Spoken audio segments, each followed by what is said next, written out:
Slate Mountain Ramblers. George and Barbara Poole. Tommy and Fred. Yeah, Tommy and Fred. And it was a bunch of stuff. There's you and Mac and Scotty and Patsy. Yeah. 1989. Let's see who was on it. It was me and Buck Stockton, Mac, David Milton, Tom, and Tyler. Channel 8 News Soccer Festival, something in 90. They just had the soccer festival. It's up at the Edward Franklin House. I'm going to put this on. Give me them zappers there. See if it'll even play. I'm going to find it.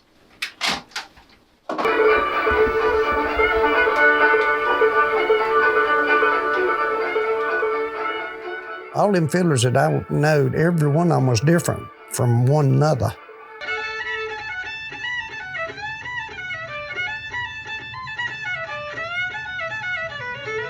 They acted different. They said howdy or hello or come on in or, you know, all of them had different attitudes about stuff, but they all loved music.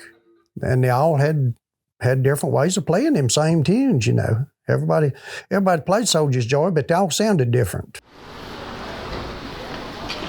And a good Saturday morning to all you folks listening over the airwaves here on the Voice of the Blue Ridge, WPAQ, tuned in for another edition of the Saturday Morning Merry-Go-Round. Help me welcome to the stage one of the finest in old-time music, the Slate Mountain Ramblers.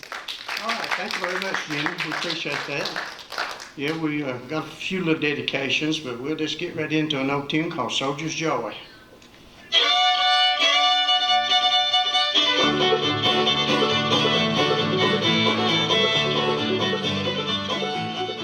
My dad and my wife's dad both was tobacco farmers.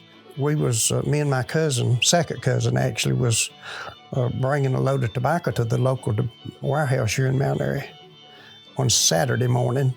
And we had started back home and the merry-go-round was playing from WPAQ and Tommy Jarrell, which I didn't know who he was then, was playing.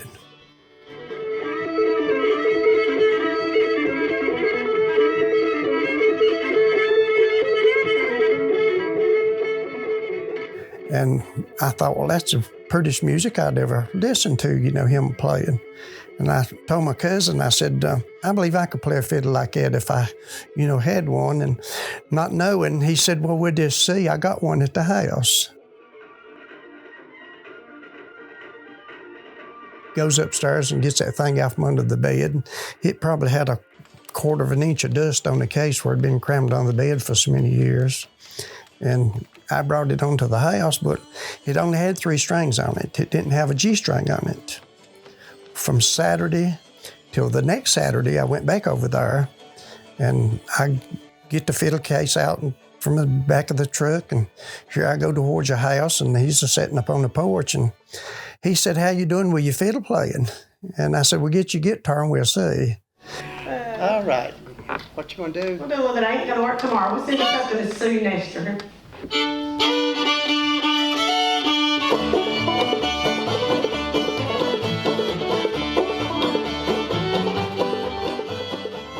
When I realized how good I liked that kind of music, it was amazing the places I would go local. You know, I could get to any of them fiddlers that I was meeting and finding out about just, you know, in a little bit from the house.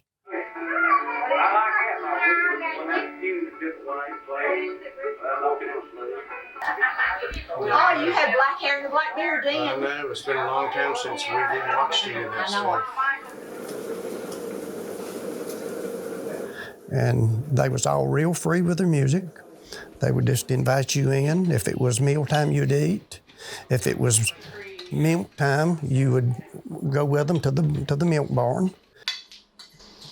He used to drive from Mount Airy to Roanoke, Virginia on Saturdays to the Fiddle Banjo Club every week in his life.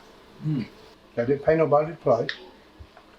It was people that played with Bill Monroe and Ralph Stanley, that age, that would go there and play too, you know. They'd done retired.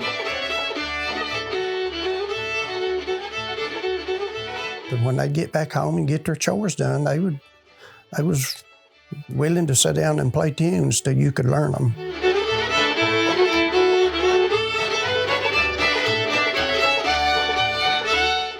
Wasn't no such thing as a slow jam.